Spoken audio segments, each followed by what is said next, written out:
हो गया खहरी हो हमर यार मनावा तो एक बेर बात कर लगे।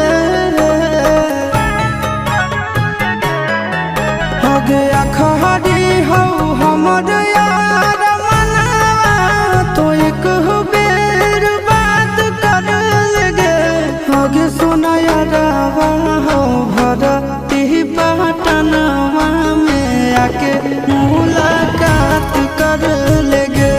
आगे सुना यारावा हो भरती पटनवा में आके मुलाकात कर लेगे। आगे चली जाइबौ छोड़ी के दुनिया विदाई अपने हाथ कर लेगे। आगे सुना यारावा हो भरती